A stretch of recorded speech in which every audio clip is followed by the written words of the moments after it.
जब देखो नाक पर मक्खी बैठी रहती है, बेइज्जती करने का एक मौका नहीं छोड़ता। खुद को समझता क्या है? हाँ, पता है मुझे कि तुम चांदी की चम्मच मुंह में लेकर पैदा हुए हो, तो मैं क्या करूँ? मैं भी आसमान से नहीं टपकी हूँ। उफ, कैसी मजबूरी है। उस इंसान को झेलना तो अंगारों पर चलने के बराबर है। पर नहीं, चलना तो पड़ेगा। वो उस नरक से बेहतर है।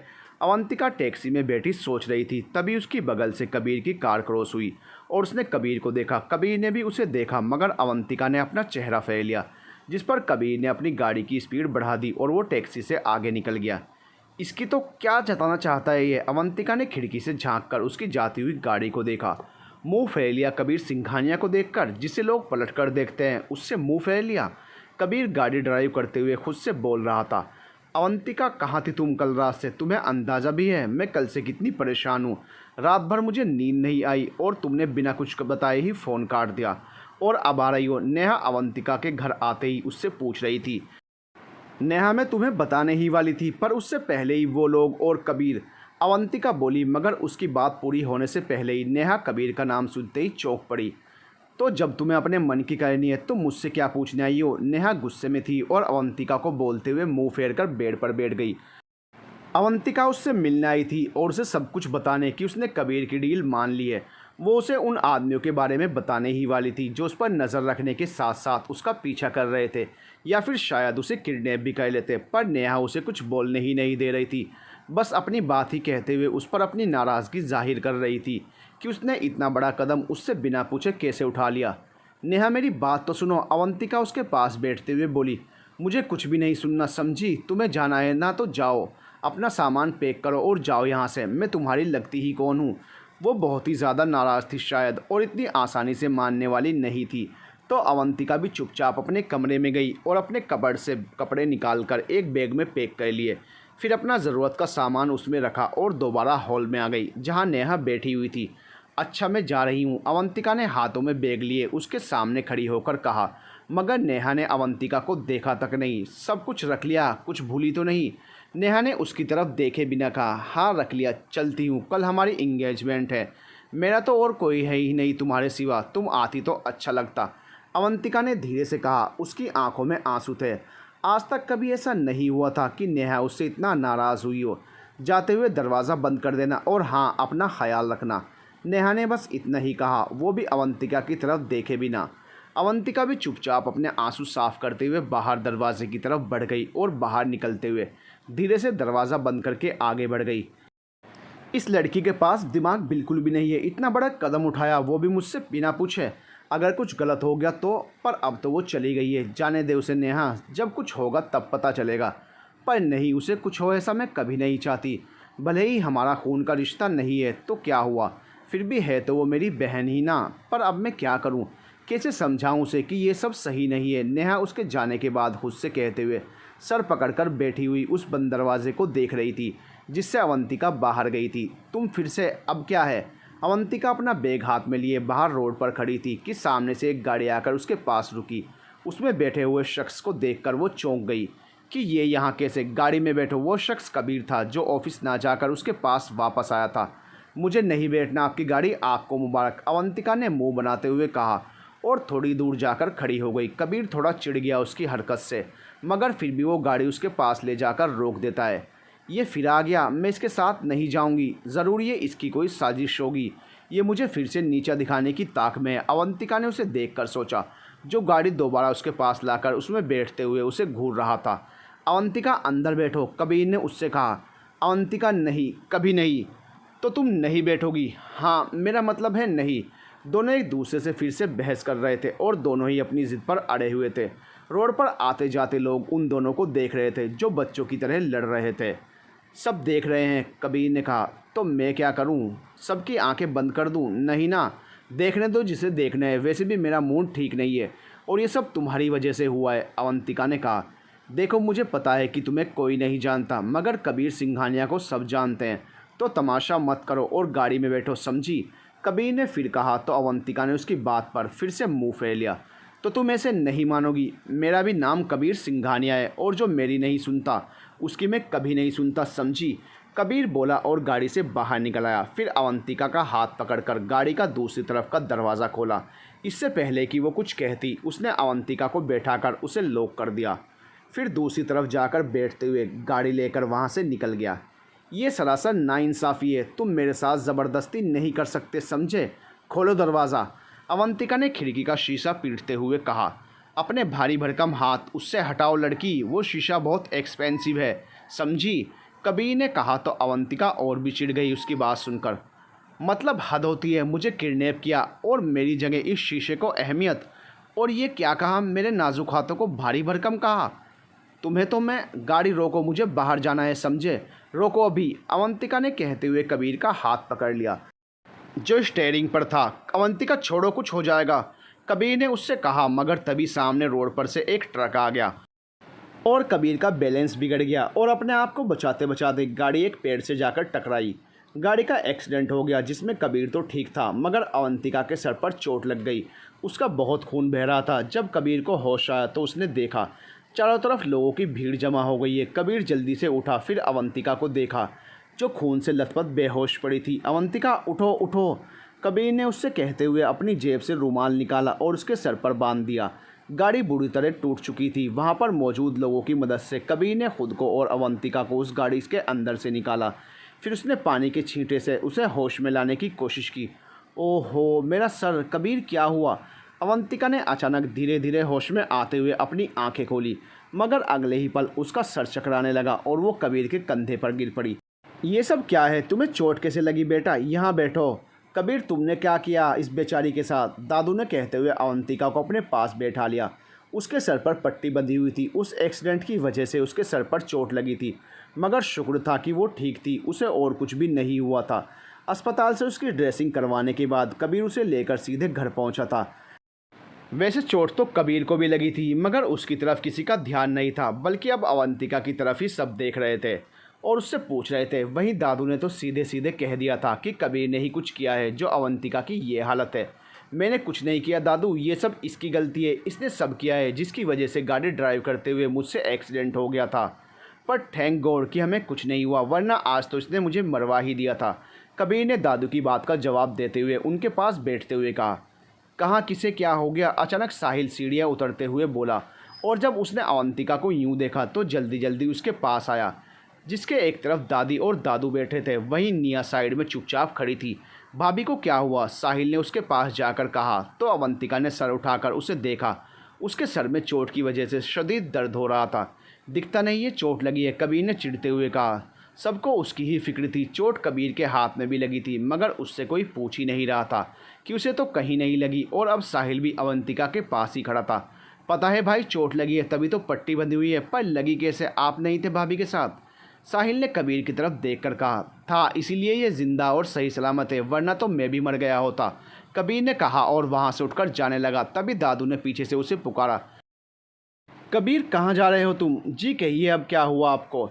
इनकी खिदमत करूं, अपने कमरे में नहीं जाऊं? थक गया हूं, आराम करने जा रहा हूं। अब अपना ख्याल खुद ही रखना होगा ना, इनके लिए तो आप सभी हैं ना। कबीर ने जाते जाते पलटकर दादू की तरफ देखकर कहा और फिर दोबारा सीढ़ियाँ चढ़ने लगा। भाई को क्या हुआ अचानक? वहाँ पर खड़ी निया ने कहा। पता नहीं, शायद थक गए हैं। वो सब छोड़ो, ये बताओ कि अवंतिका तुम्हें चोट कैसे लगी? साहिल ने अवंतिका से कहा, जो खुद ही ये सब देखकर परेशान हो रही थी और ऊपर से कबीर का रवैया उसे समझ आ गया था कि वो नाराज़ है। जाते हुए वो अपने कंधे को सहला रहा था, जिसका मतलब साफ था कि उसे भी अंदरूनी चोट लगी थी। ये अंदरूनी चोट भी अजीब होती है, लगती है तो दर्द बहुत होता है मगर जाहिर किसी को नहीं होता। मगर उसने किसी को एहसास नहीं होने दिया था। अगर वो कहता तो उसके घर वाले परेशान हो जाते और वो उन्हें परेशान नहीं करना चाहता था। शायद अवंतिका ने खाली सीढ़ियों की तरफ देखते हुए सोचा, जहाँ से कबीर अपने कमरे में गया। अवंतिका क्या हुआ, तुम बताओ क्या हुआ? अब की बार दादी ने उससे पूछा। तो ये थी पूरी कहानी। अवंतिका ने सारी बात घर वालों को बताते हुए दादी की तरफ देखा। हे भगवान, इतना बड़ा अनर्थ होने जा रहा था। तभी मैं कहूँ कि मेरा दिल सुबह से क्यों घबरा रहा था। सुनिए जी, मुझे समझ आ गया है, किसी की बुरी नज़र पड़ गई है मेरे बच्चों पर। घर में शांति पूजा करवानी होगी। आप पंडित जी को कहिए कल सुबह आ जाएं बस। दादी ने अवंतिका की बात सुनने के बाद अचानक सामने से आती हुई नीलिमा को देखकर कहा था, जो राजीव के साथ कहीं बाहर से आ रही थी। किसे किसकी नज़र लग गई है माँ? राजीव ने पास आते ही पूछा। पापा, वो भाई और भाभी का एक्सीडेंट हो गया था, पर अब सब ठीक है, निया ने कहा, जिसकी बात सुनकर नीलिमा ने चौंक कर अवंतिका की तरफ देखा। ऐसी लड़की के साथ रिश्ता जोड़ेंगे तो एक्सीडेंट नहीं तो क्या होगा? नीलिमा ने मुंह बनाते हुए कहा, किससे रिश्ता जोड़ना है और किससे रिश्ता तोड़ना है ये किसी को मुझे बताने की ज़रूरत नहीं है। अब कबीर और अवंतिका की शादी 1 हफ्ते बाद नहीं बल्कि 2 दिन बाद होगी। बस यही मेरा फैसला है और मैं देखता हूँ मुझे कौन रोकता है। दादू ने नीलिमा की बात सुनकर चिल्लाते हुए कहा और फिर निया से अवंतिका को उसके कमरे में ले जाने को कहते हुए खुद भी वहाँ से उठकर अपने कमरे में चले गए। वहीं दादी भी उनके पीछे चली गई। देखा तुमने राजीव, ये सब तुम्हारी गलती है कि यहाँ मेरी कोई इज्जत ही नहीं है, हर कोई सरेआम बेइज्जत करके चला जाता है। नीलिमा ने गुस्से से राजीव की तरफ देखकर कहा और पैर पटकते हुए ऊपर अपने कमरे की तरफ बढ़ गई। वहीं साहिल भी वहाँ से दादू के कमरे में चला गया और राजीव अपनी पत्नी के पीछे। देखा तुमने साबी, उसकी इतनी हिम्मत कि उसने मेरी बहू को मनहूस कहा, जबकि सबको पता है किसके इस घर में आने से इस घर की खुशियाँ छिन गई थी। दादू ने दादी से कहा। वो नीलिमा की बातों से काफ़ी गुस्से और दुख में थे।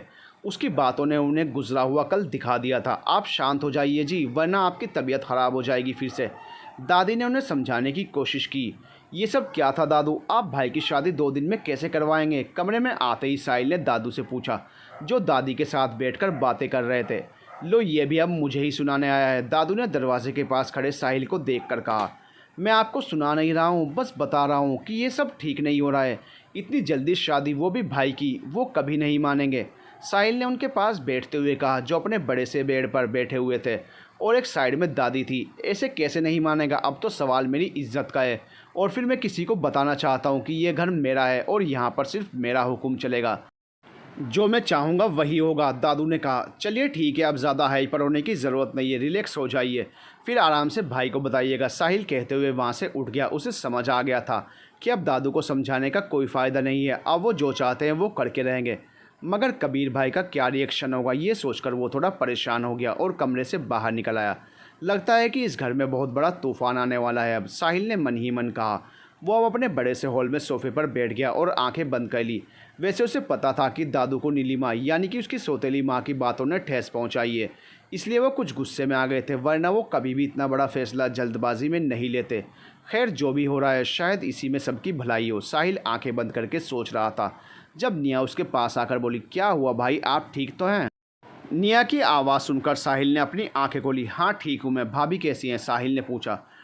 ठीक है, अब आराम कर रही हैं कमरे में। अच्छा, वैसे भाई, दादू ने माँ की बातों से कुछ ज़्यादा ही जल्दी का फैसला नहीं ले लिया? माँ की आदत है, वो ऐसी ही हैं, पर दादू ने सही किया है। वो इस घर के बड़े हैं, जिन्होंने इतना सब कुछ होने के बाद भी इस परिवार को समेट कर रखा है। निया, साहिल ने निया की बात बीच में ही काट कर कहा। तो निया बोली, आप सही कहते हैं भाई, बस मुझे कबीर भाई की चिंता है। चिंता मत करो, दादू है ना, वो सब संभाल लेंगे, साहिल ने कहा। दोनों भाई बहन बस कबीर के लिए फ़िक्रमंद थे, जिससे वो दोनों बहुत प्यार करते थे। शाम के 5 बजे कबीर अपने कमरे में आराम कर रहा था, तभी किसी ने दरवाजे पर दस्तक दी। कौन है? कबीर ने पूछा। वो बिस्तर पर वैसे ही लेटा हुआ था। मैं हूँ अवंतिका, अवंतिका ने कहा, जो दरवाजे के बाहर खड़ी थी। अंदर आ जाओ, कबीर ने कहा और उठकर बैठ गया। ये इस वक्त यहाँ पर? अभी से क्या हुआ? कबीर ने मन ही मन सोचा और दरवाजे की तरफ, जिससे अवंतिका अंदर दाखिल हुई। क्या हुआ, तुम ठीक तो हो? दर्द हो रहा है क्या? डॉक्टर के यहाँ चलें? कबीर ने उसके अंदर आते ही उससे पूछा, जिसे सुनकर अवंतिका को कुछ अजीब सा लगा। नहीं, मैं ठीक हूँ बिल्कुल, बस तुम्हारे बारे में पूछना आई थी, तुम ठीक हो? अवंतिका ने उसके पास पहुंचकर कहा, जो बेड पर उठकर बैठ गया था। मुझे क्या हुआ है? तुमने तो आज मुझे दुनिया से भेजने का इंतज़ाम ही कर लिया था, बस किस्मत से मैं बच गया। सच सच बताओ, एक बात पूछूं तो ईमानदारी से बताओगी? कबीर ने उससे पूछते हुए अपनी गर्दन पर हाथ रखते हुए उसे घुमाया। उसे एक्सीडेंट की वजह से जो झटका लगा था वो अब दर्द कर रहा था। हाँ पूछो, अवंतिका ने बेड की एक साइड में बैठते हुए कहा। तुम्हारा स्क्रू बचपन से ऐसे ही ढीला है या फिर अब हो गया है? कबीर ने उससे कहा तो वो चौंक गई और उसे घूर कर देखा। और तुम्हारे बारे में मैं क्या कहूँ? तुम्हें बचपन से ये दौरे पड़ते हैं या फिर अभी शुरू हुए हैं? हर चीज़ की प्राइस कौन याद रखता है मिस्टर कबीर सिंघानिया? अवंतिका ने उसकी बात पर चिढ़ते हुए उससे कहा। मैं याद रखता हूँ क्योंकि आई एम कबीर सिंघानिया, समझी? कबीर ने उसके करीब आकर उसकी आंखों में घूरते हुए कहा। तो मैं भी अवंतिका हूँ, समझे? अवंतिका ने उसे घूरा और ख़ुद के पास से धक्का देकर हटाया, मगर कबीर ने खुद को संभाल लिया, पर अवंतिका गिरते गिरते बची। कबीर ने उसे थाम लिया। तुम पागल हो क्या? सच में अभी कुछ हो जाता तो? कबीर ने उससे कहा। वो उसे दोनों कंधों से पकड़े हुए था। दोनों एक दूसरे को देख रहे थे। शुरू तो तुमने ही किया था ना, अवंतिका ने बड़ी मासूमियत से कहा। तो कबीर ने उसे सीधा बैठाया। तुम फिर से शुरू हो गई ना। वैसे अभी तुम क्या कह रही थी कि तुम राजस्थान से हो? कबीर ने बेड पर से उठते हुए साइड टेबल पर रखा पानी का गिलास उठाकर उसकी तरफ बढ़ाते हुए कहा, धन्यवाद। वैसे तुम इतने भी बुरे नहीं हो। आज तुमने मेरी जान बचाई। मैं उसके लिए तुम्हें थैंक्स कहने आई थी, पर यहाँ मेरी मुसीबत बढ़ा दी दोबारा से, है ना? कबीर ने कहा तो वो मुस्कुरा दी। अब कह सकते हो कि मैं कुछ नहीं कहूँगी इस बार। लगता है अकल आ रही है तुम्हें। मेरे साथ रहने का कुछ तो असर हो रहा है तुम पर। अब ये ज़्यादा हो रहा है। तुम मेरा इम्तिहान ले रहे हो। भला मैं क्यों? वो तो तुमने लिया था आज मेरा, वो भी सुबह सुबह। वैसे क्या कह रही थी तुम राजस्थान से हो? नहीं तो मैं दिल्ली से हूँ। तुमने शायद गलत सुना होगा। नहीं, मैंने सही सुना था। तुमने राजस्थान कहा था। नहीं, मैंने नहीं कहा। भाई भाभी आप दोनों को दादू ने अपने कमरे में बुलाया है। एक बहुत ज़रूरी काम है उन्हें आप दोनों से। तो अपनी ये लड़ाई शादी के बाद तक के लिए बचा कर रखिए, काम आएगी। दरवाजे पर दस्तक देते हुए निया ने उन दोनों को कहा और हंसते हुए वहाँ से चली गई। अब दादू को कौन सा ज़रूरी काम आ गया, कबीर ने सोचा। होगा कोई काम, सब तुम्हारी तरह फालतू नहीं सोचते, अवंतिका ने धीरे से कहा। मगर कबीर ने सुन लिया। फिर कुछ कहा तुमने? नहीं तो मैं तो बस कह रही थी चले, दादू ने बुलाया है। अवंतिका कहते हुए अपनी जगह से उठकर बाहर की तरफ बढ़ गई और कबीर चिढ़ गया। हमेशा की तरह मुझे सच में इस लड़की का दिमाग जगह पर नहीं लग रहा है। आज एक्सीडेंट करवाया है, आगे पता नहीं क्या क्या करेगी। सोचकर डर भी लग रहा है, पर अब पछताए क्या हो जब चिड़िया चुग गई खेत। चल कबीर, देखे तो सही अब ये दादू कौन सी प्लानिंग कर रहे हैं। कबीर भी बड़बड़ाते हुए कमरे से बाहर निकला। राजस्थान, दिलावर सिंह की हवेली। मतलब वो किसी के साथ रह रही है, उसी के घर में। दिलावर सिंह अपने कमरे में बेचैनी से टहलते हुए अपने आदमियों से बोल रहा था, जो उसे अवंतिका के पल पल की खबर देते थे।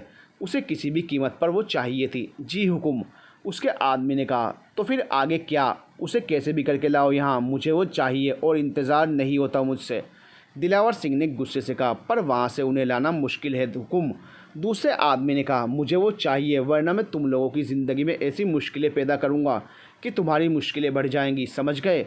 जैसे ही वो आदमी बोला, दिलावर सिंह ने उस आदमी की गर्दन पकड़कर उसे ज़ोर का धक्का देकर ज़मीन पर फेंक दिया और उसके ऊपर अपनी बंदूक तान दी।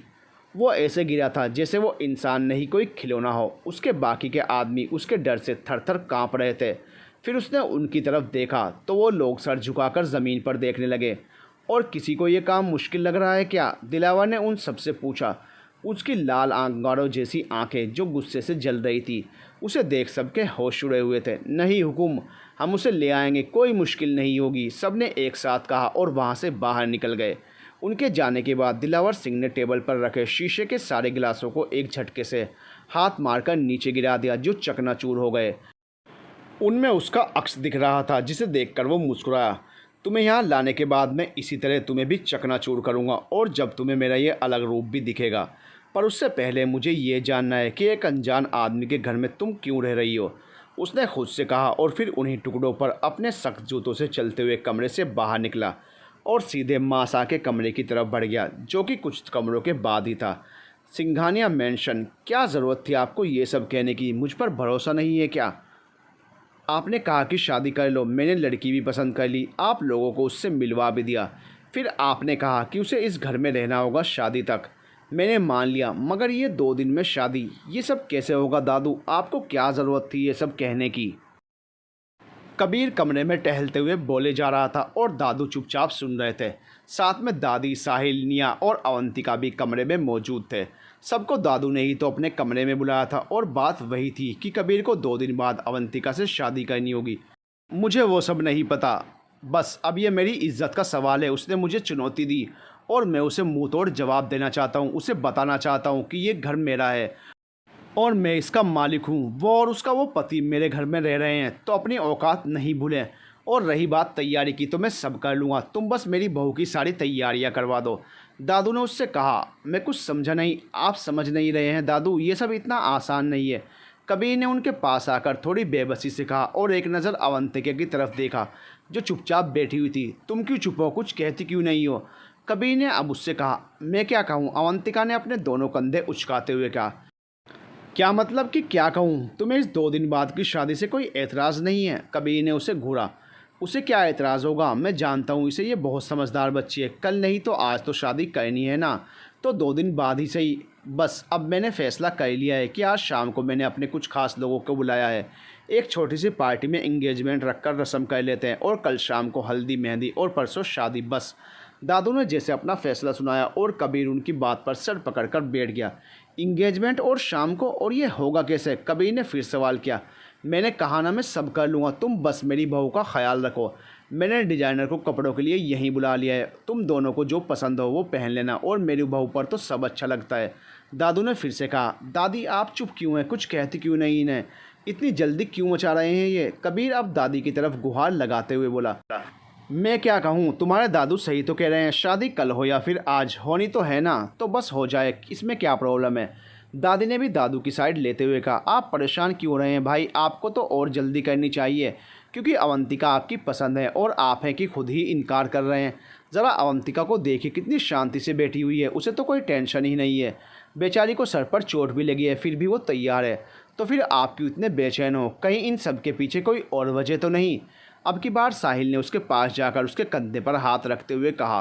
तो कबीर ने उसे देखा। अब तुम भी इन सब की प्लानिंग में शामिल हो गए?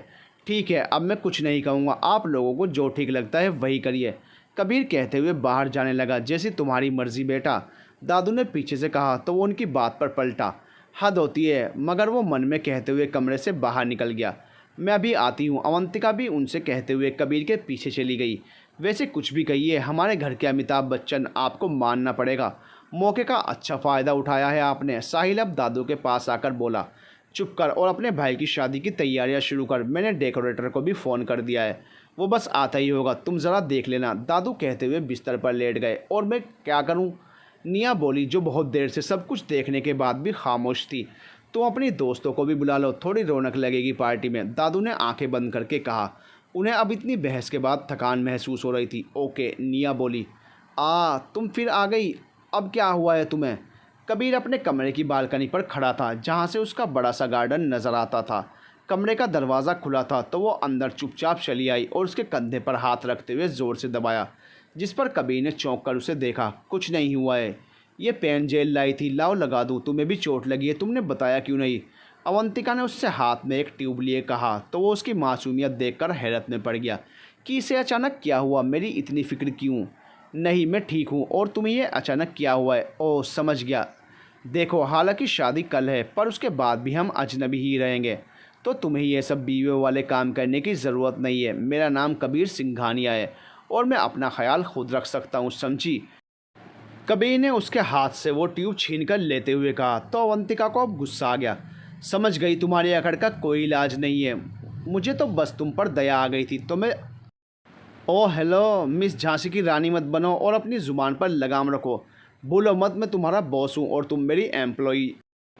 जाओ अब यहाँ से, ये मैं खुद लगा लूँगा। मुझ पर दया आ गई थी मैडम को, जाकर पहले खुद को काबिल बनाओ। कबीर ने उसकी बात बीच में काटते हुए कहा। बस दिखा देना अपनी औकात, जा रही हूँ, लगा लो खुद से प्राइस की दुकान। वो भी गुस्से से बाहर निकलते हुए दरवाज़ा कसकर बंद करके चली गई, जिससे कबीर को सबसे ज़्यादा चिढ़ थी। ज़रा ध्यान से, तुमसे महंगा है ये दरवाज़ा, ये लड़की कभी नहीं सुधरेगी। कबीर ने बंद दरवाजे की तरफ देखकर कहा और फिर बेड पर आकर बैठ गया। हद होती है बेइज्जती की भी, खुद को पता नहीं कौन से राज्य का राजा समझता है ये। अवंतिका भी कमरे के बाहर से तेज़ तेज़ कदमों से आगे बढ़ते हुए बड़बड़ाई, मगर तभी उसे कुछ याद आया और वो दोबारा पलटकर कबीर के कमरे की तरफ चली गई। ज़रा देखो तो सही, अकड़ इतनी है कि कमर टूट जाएगी, ऐसे घूम घूम कर जो मलहम लगा रहा है कंधे पर। सच में मैंने आज तक ऐसा बंदा नहीं देखा। मेरा मतलब उससे नहीं था, मैं ईगो की बात कर रही थी, वो मन में सोचकर खुद से बोली, और कमरे में आई जहाँ कबीर अपनी शर्ट उतारे अपने कंधे पर जेल लगा रहा था, जिसे अवंतिका लेकर आई थी, मगर उसने उससे छीन लिया था। लाओ, मुझे तो लगा देती हूँ, अवंतिका ने आगे बढ़कर उसके कंधे पर अपने हाथ रखते हुए कहा। तो उसने अचानक मुड़कर उसकी तरफ देखा। उसके स्पर्श से उसे अजीब सा एहसास हुआ, मगर उसने कुछ नहीं कहा। दोबारा आगे मुड़कर सामने दीवार की तरफ देखने लगा। नहीं, मुझे अपना ख्याल खुद रखने की आदत है, तुम रहने दो। कबीर ने उसका हाथ हटाने की कोशिश करते हुए कुछ देर बाद कहा। दूर रखो अपने हाथ और सीधे बैठे रहो। पता है मुझे, और मुझे भी कोई शौक़ नहीं है तुम्हारा ख्याल रखने का, समझे? बस मेरा फ़ोन उस एक्सीडेंट में कहीं खो गया है, तो मुझे तुम्हारे फ़ोन से नेहा से बात करनी थी, और वैसे भी ये चोट तुम्हें मेरी वजह से लगी है, तो लाओ मुझे दो, मैं किसी का एहसान बाकी नहीं रखती। अवंतिका ने उसका हाथ हटाते हुए उसके कंधे पर मलहम लगाते हुए कहा, और उसकी बातें सुनकर कबीर को किसी की याद आई। वो तो मैं भी नहीं रखता। वहाँ टेबल पर फ़ोन है, जाओ जाकर बात कर लो। कबीर ने उससे कहते हुए टेबल पर रखे उसके फ़ोन की तरफ इशारा किया, तो अवंतिका उसके पास से फिर टेबल की तरफ बढ़ते हुए गई। वहाँ से उसने कबीर के फ़ोन से नेहा को कॉल की, मगर उसने फ़ोन ही नहीं उठाया। क्या हुआ? कबीर ने अपनी शर्ट पहनते हुए पूछा और उसके सामने आकर खड़ा हो गया। अवंतिका ने उसे नज़र उठाकर देखा। वो सच में बहुत शानदार दिखता था। ऊपर से उसकी आंखें जो हमेशा गुस्से से उसे देखती थी, मगर अवंतिका फिर भी जैसे उनमें खोती जा रही थी। क्या हुआ, कुछ पूछा मैंने? कबीर की आवाज़ दोबारा सुनकर वो चौंक गई।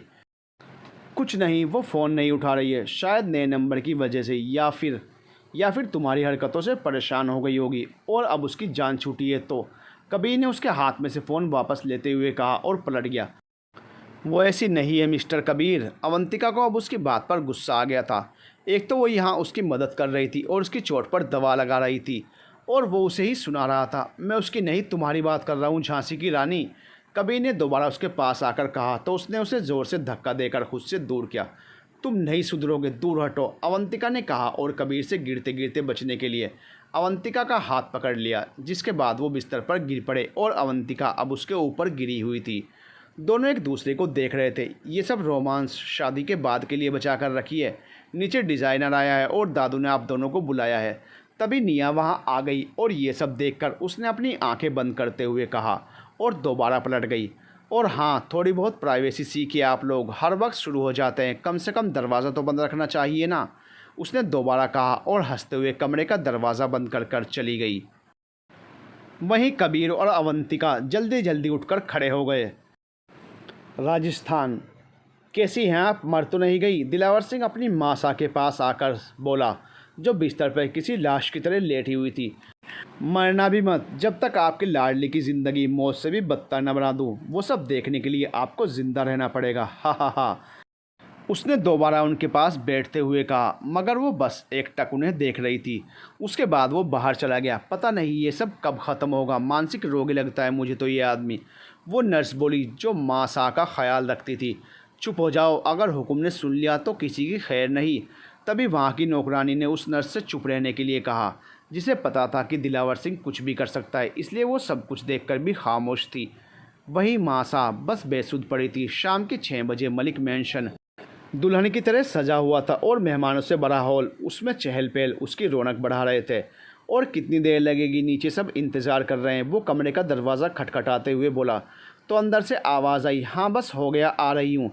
तभी कमरे का दरवाज़ा खुला और उसमें से डिज़ाइनर के कपड़े पहने जब अवंतिका रूम से बाहर निकली, तो कबीर की नज़र उस पर अटक कर रह गई। वो बहुत खूबसूरत लग रही थी, लाइट पिंक कलर का गाउन पहने हुए, उस पर हल्का मेकअप। कबीर ने उसकी तरफ अपना हाथ बढ़ाया और कहा, चलें, तो अवंतिका ने उसकी तरफ नज़रें उठाकर देखा। वो चॉकलेट कलर का सूट पहने हमेशा की तरह ही शानदार लग रहा था। अवंतिका ने हाँ कहकर उसके हाथ में अपना हाथ दे दिया। ज़्यादा खुश होने की ज़रूरत नहीं है, भूलो मत कि मैं तुम्हारा बॉस हूँ और तुम मेरी एम्प्लॉई, और ये सब बस कुछ दिनों के लिए ही है, तो एंजॉय द पार्टी। मुझे नहीं लगता कि तुमने इससे पहले कभी ऐसा कुछ देखा होगा, कबीर ने अचानक से कहा, तो वो फिर से चिढ़ गई। सच कहूँ, मैंने भी तुम्हारे जैसा बंदा कभी नहीं देखा, अवंतिका ने कहा, और देखोगे भी नहीं, मुझे देखना भी नहीं है। दोनों एक दूसरे का हाथ पकड़े वहाँ से चलते हुए एक दूसरे से बहस कर रहे थे, मगर वो साथ में अच्छे लग रहे थे। मैं बता रही हूँ राजीव, ये लड़की मुझे ठीक नहीं लग रही है, कुछ तो गड़बड़ है इसमें। भला कोई अच्छी लड़की ऐसे 2 दिन में किसी से शादी करने के लिए कैसे तैयार हो सकती है? ज़रा सोचो, नीलिमा राजीव को बोल रही थी, और वहीं दूर खड़े कबीर और अवंतिका एक दूसरे को रिंग पहनाते हुए बहुत अच्छे लग रहे थे, और दादी उनकी नज़र उतारते नहीं थक रही थी। तुम कुछ कहते क्यों नहीं हो? और ऊपर से तुम्हारी माँ तो उसकी बलाएँ ले रही हैं, जो कल इस घर की ही बला बनने वाली है। वो क्या कहेगा? तुम उसे कुछ कहने दोगी तभी तो कुछ कहेगा ना। और कल शादी है, तो ज़रा अपने शब्दों को काबू में रखना, कहीं मैं बेकाबू ना हो जाऊं। अचानक वहां दादू चले आए और नीलिमा की बातें सुन ली थी, जिसके बाद उन्होंने उससे सीधे सीधे कहा था कि वो अपनी ज़ुबान पर लगाम रखे। पापा, मैं फिर से कह रही हूँ, ये लड़की मुझे ठीक नहीं लग रही है, नीलिमा बोली। बस बहुत हो गया, घर में मेहमान हैं और कल मेरे कबीर की शादी है। बड़ी मुश्किल से ये देखने को नसीब हो रहा है, और कुछ नहीं तो मेरे एहसानों का ही बदला चुका दो। और चुप हो जाओ, और राजीव तुम समझाओ इसे, वरना अच्छा नहीं होगा। दादू ने पहले नीलिमा को सुनाई, फिर राजीव की तरफ मुड़ते हुए बोले। राजीव चुपचाप खड़ा था। उसके बाद दादू वापस कबीर और अवंतिका के पास चले गए। तुम चुप नहीं रह सकती, राजीव ने दादू के जाने के बाद नीलिमा से कहा। मैं तो चुप ही हूँ कब से, नीलिमा ने उसे गुस्से से कहा, और वहाँ से पैर पटकते हुए चली गई। इधर अवंतिका और कबीर एक दूसरे को रिंग पहनाने के बाद एक साथ खड़े लोगों की बधाइयाँ बटोर रहे थे। तो कैसी लगी पार्टी, कबीर ने अपने कोट की जेब में हाथ डालते हुए उसकी तरफ देखकर उससे पूछा। अच्छी है, अवंतिका ने पहले सबकी तरफ फिर उसकी तरफ देखते हुए कहा। पता था मुझे, ये तो बस ट्रेलर है, पिक्चर तो अभी बाकी है मेरे दोस्त। वैसे मुझे पता है कि तुमने ऐसी पार्टी कभी नहीं देखी होगी। वो झूमर देख रही हो, पता है कितने का है? तुम फिर शुरू हो गए? तुम्हारे पास बात करने के लिए कुछ नहीं रहता है तो चुप क्यों नहीं रहते भाई? और चुप, कयामत आ जाएगी तब तो। अचानक वहाँ पर निया आते हुए हंसकर बोली। अवंतिका की बात सुनकर, सही है बिल्कुल, अवंतिका ने उसकी हाँ में हाँ मिलाते हुए कहा। कबीर सिंघानिया कभी गलत नहीं होता है, समझी तुम दोनों? और तुम भूलो मत कि मैं तुम्हारा बड़ा भाई हूँ। और ये लड़की, कबीर ने निया की तरफ देखकर कहा तो वो जल्दी से बोली। और ये भाभी हैं। अच्छा भाभी, मैं क्या कह रही थी, आज तो आप बहुत प्यारी लग रही हो। वैसे कल से आप अवंतिका सिंघानिया बन जाएंगी। ओ, मुझे तो सोचकर इतना अच्छा लग रहा है कि फाइनली हमारे घर में एक नया मेंबर आने वाला है। मैं भी ना इन सब चक्करों में भूल ही गई। चलिए मैं आपको अपने दोस्तों से मिलवाती हूँ, उन्हें भी तो पता चले कि निया सिंघानिया की भाभी कितनी खूबसूरत है, बिल्कुल अपने नाम की तरह। आप पर यह कलर बहुत सूट करता है सच में। चलिए ना, भाई को तो ज़िंदगी भर देखना है आपको। पहले मेरी दोस्तों को तो देख लें, कब से वो वेट कर रही हैं आपसे मिलने के लिए। निया अपनी धुन में बोलते हुए अवंतिका का हाथ पकड़े वहाँ से उसे अपने साथ ले जा रही थी। अवंतिका ने पलटकर कबीर की तरफ देखा जो चुपचाप खड़ा था, और फिर उसने चेहरा दूसरी तरफ घुमा लिया। मुझे लग रहा है कि शायद कबीर को अच्छा नहीं लगा। अवंतिका चलते चलती बोली। ओ भाभी, आप भी ना भाई को इतने दिनों से जान रही हैं, वो ऐसे ही हैं, आप चलिए। निया बेफिक्र उसे लेकर चल रही थी, और फिर वो अपने दोस्तों के साथ बिजी हो गई। वहीं दूर खड़ा कबीर ये सब देख रहा था, मगर जैसे ही अवंतिका ने पलटकर उसे देखा, उसने दूसरी तरफ देखना शुरू कर दिया। अजीब है, मुझे देखकर ये हमेशा मुँह की फेर लेता है, अवंतिका ने मन में सोचा, और फिर निया के दोस्तों के साथ बातें करने लगी। भाभी बहुत सुंदर लग रही है ना भाई, साहिल ने उसके कानों के पास अचानक आकर कहा। तो वो चौंक गया। जिसकी नज़र अवंतिका पर ही थी, वो बहुत देर से उसे ही देख रहा था। पैसे और महंगे कपड़ों से हर इंसान खूबसूरत ही लगता है, कबीर ने उसकी तरफ देखकर कहा। फिर से शुरू हो गया? मुझे तो नहीं लगता, वो सच में अच्छी हैं, ऊपर से भी और अंदर से भी, साहिल ने कहा तो कबीर ने उसे देखा। तुम्हें कैसे पता है कि वो ऐसी है? लोगों की परख आ गई है मुझे अब भाई। वैसे मैं दावे के साथ कहता हूँ, यही लड़की आपको सीधा करेगी, साहिल ने जल्दी से कहा, और वहाँ से भागकर दादू के पास खड़ा हो गया। कबीर ने उसकी इस हरकत पर उसे घूर कर देखा। मुझे कहते कि मैं नहीं सुधरूंगा, ज़रा देखो तो सही, हर कोई मेरे ही पीछे पड़ा है। मैं इनका अपना हूँ या फिर वो झांसी की रानी, जिसे देखो उसी की ज़ुबान बोल रहा है। मुझे ऐसा क्यों लग रहा है?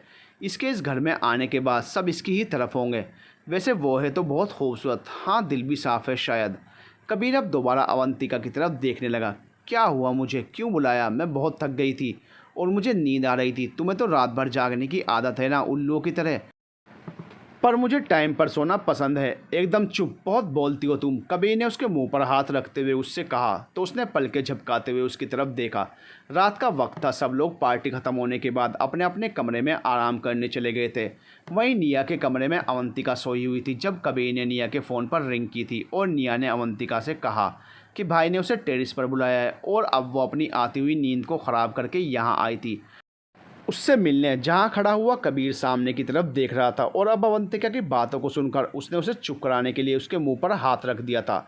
दोनों एक दूसरे को देख रहे थे। रात के 11 बज रहे थे और आसमान में पूरा चांद निकला हुआ था, जिसकी रोशनी अवंतिका के सुनहरे बालों पर पड़ रही थी, जिससे वो साइन कर रहे थे, और उस पर से चलती हुई ठंडी हवाएं उसके चेहरे पर आ रहे बालों की लटों से खेल रही थी।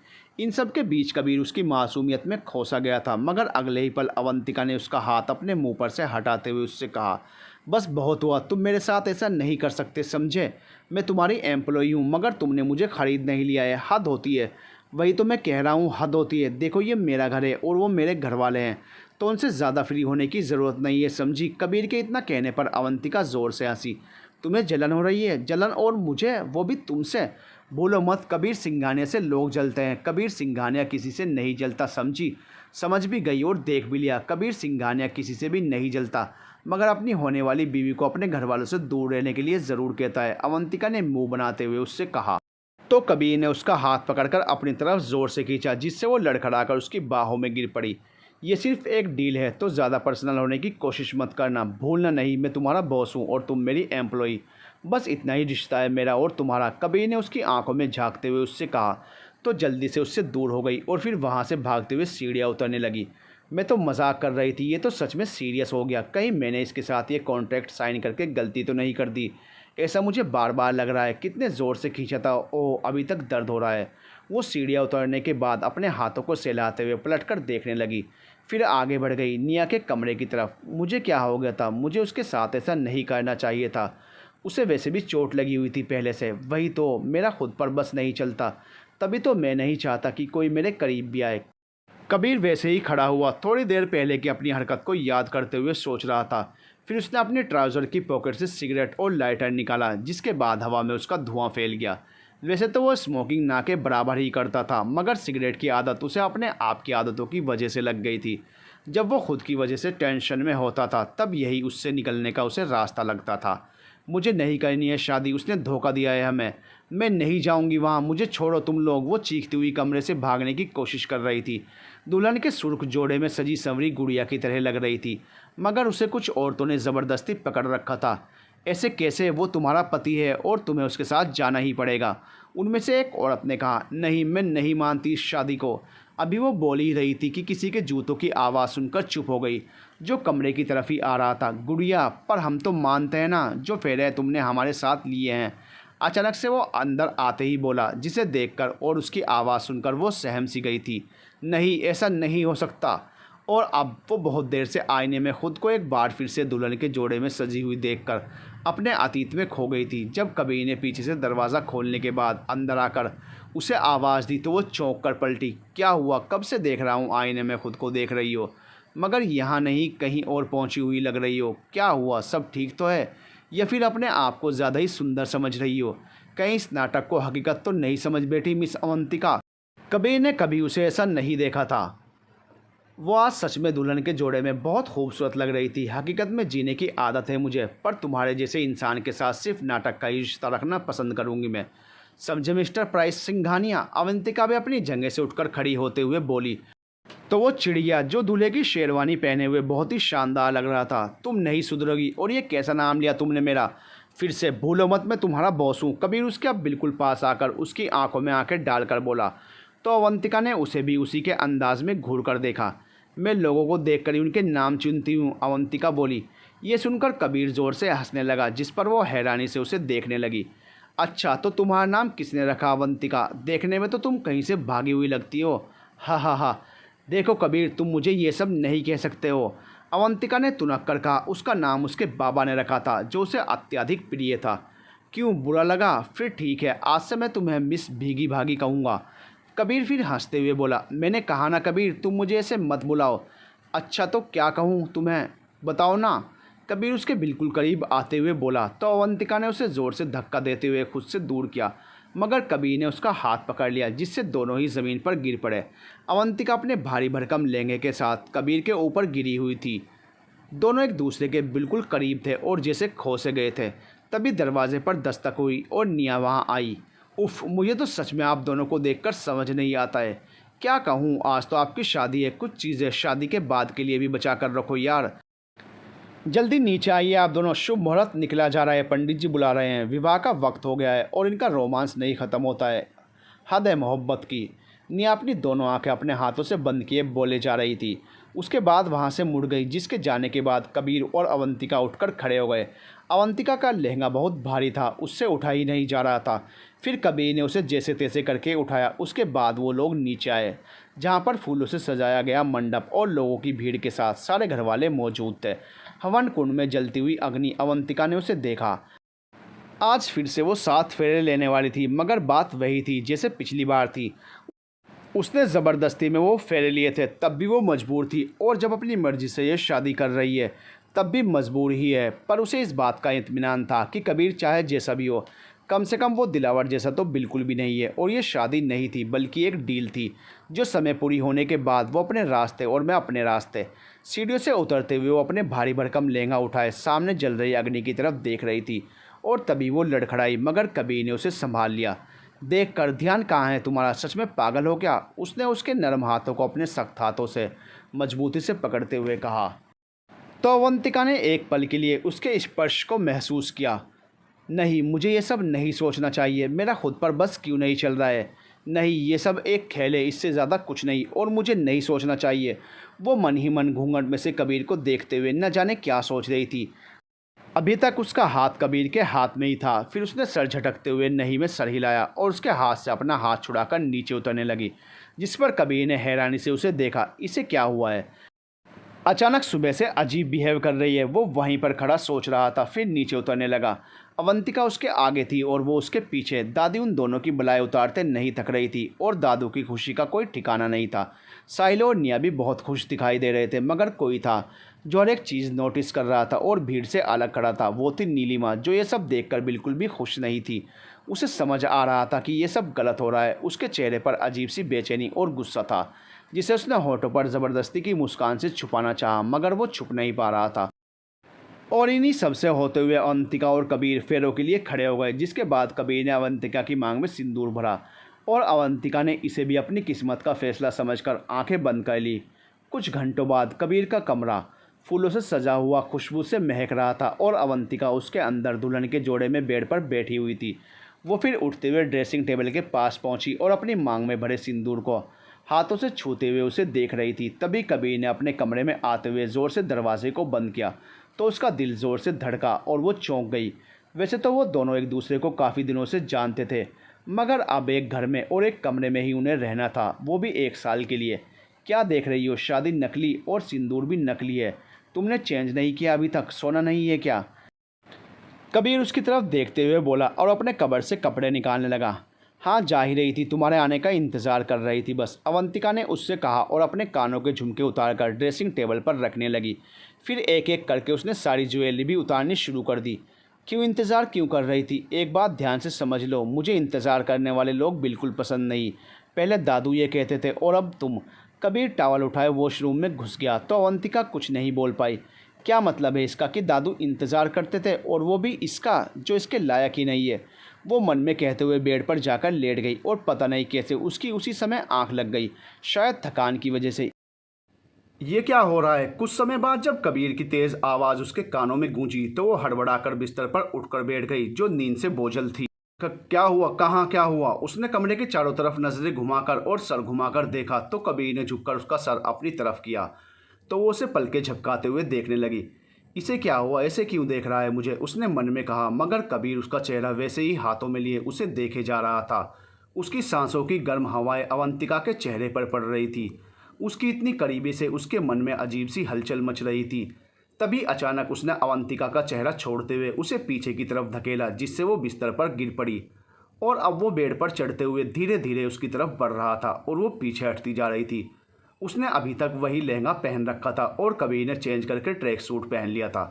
क्या कर रहे हो? पीछे हटो तुम, वरना मैं। अवंतिका डरते डरते बोल रही थी और पीछे हटती जा रही थी, मगर कबीर कुछ नहीं बोल रहा था, बस चुपचाप उसकी तरफ बढ़ता जा रहा था। और तभी उसने अपना हाथ अवंतिका की तरफ बढ़ाया और अवंतिका ज़ोर से चीखी, नहीं। उसने चीखते हुए अपना चेहरा अपने हाथों से छुपा लिया, मगर अगले ही पल कमरे में ज़ोर ज़ोर से हंसने की आवाज़ गूंज उठी। हा हा हा हा। मिस झांसी की रानी को डर भी लगता है, हा हा हा। हंसी की आवाज़ सुनकर अवंतिका ने अपने चेहरे पर से हाथ हटाते हुए उसे देखा, जो ठीक उसके सामने बैठा ज़ोर ज़ोर से हंस रहा था। एक बात दिमाग में अच्छी तरह से डाल लो तुम, मैं तुम्हारा बॉस हूँ और तुम मेरी एम्प्लॉई। बस इतना ही रिश्ता है मेरा और तुम्हारा, इसके अलावा कुछ भी मत सोचो। और मैं सोचना भी नहीं चाहती, हटो तुम, अवंतिका बोली इससे पहले कि कबीर अपनी बात पूरी करता। वो हमेशा की तरह बीच में बोल पड़ी। उसने बेड से धक्का देकर कबीर को नीचे गिरा दिया। तुम्हारा दिमाग खिसक गया है क्या? ऐसे कौन करता है, पागल कहीं की, मेरे सारे कपड़े ख़राब कर दिए। तुम कभी सीधे मुंह बात नहीं कर सकती क्या? कभी किसी ने मैनर्स नहीं सिखाए तुम्हें? कबीर गुस्से से उठकर खड़े होते हुए बोला तो अवंतिका भी बिस्तर से उतरकर सामने खड़ी हो गई। वो उसके गुस्से से लाल आंखों में आंखें डालकर उसे देख रही थी। एक बात तुम भी दिमाग में डाल लो, मुझे समझ आ गया है कि तुम मेरे बॉस हो और मैं एम्प्लॉई, तो बार बार ये कहने की ज़रूरत नहीं है, समझ गए। और मैं तुम्हारे जैसे बदतमीज़ शख्स के बारे में अब हटो पड़े, मुझे चेंज करना है। इतनी देर बाथरूम में लड़कियों की तरह पता नहीं क्या नहा रहे थे। वो उससे बोली और उसकी बातें सुनकर कबीर चुप हो गया। उसने उसे कुछ कहने का मौका ही नहीं दिया और उसे धक्का देकर अलमारी से अपने कपड़े निकाले और वॉशरूम में घुसते हुए बोली, मेरी नींद खराब करके रख दी तुमने, ऐसे दोबारा मत जगाना मुझे। फिर जोर से बाथरूम का दरवाज़ा पटक कर उसे बंद किया, जिसकी आवाज़ कबीर को बिल्कुल भी पसंद नहीं थी। ए, ठीक से बंद करना नहीं आता है क्या? पता है ये कितना महंगा है? ये लड़की भी ना जानबूझकर ये सब करती है मुझे चिढ़ाने के लिए। छोड़ूंगा नहीं मैं इसे। वो बोलते हुए बाथरूम के बंद दरवाजे की तरफ देख रहा था। आईने में उसने खुद को देखा और मुस्कुराया। फिर अपने बिस्तर पर जाकर लेटते हुए साइड टेबल पर रखी लैंप को ऑफ कर दिया और सोने लगा। वो आज बहुत थक गया था और अब उसे नींद आ रही थी। ये सब क्या हो रहा है? अब अभी वो सो ही रहा था कि अवंतिका वॉशरूम से बाहर निकल कर आई और उसके सामने अपने दोनों हाथों को कमर पर रखे खड़ी होकर बोली, जिसे सुनकर कबीर ने वैसे ही लेटे हुए उसे आंखें खोलकर देखा। क्या मतलब, क्या हुआ है? दिखाई नहीं देता है? नींद आ रही है, सो रहा हूँ। दिमाग के साथ साथ आंखें भी खराब हो गई हैं क्या? To be continued.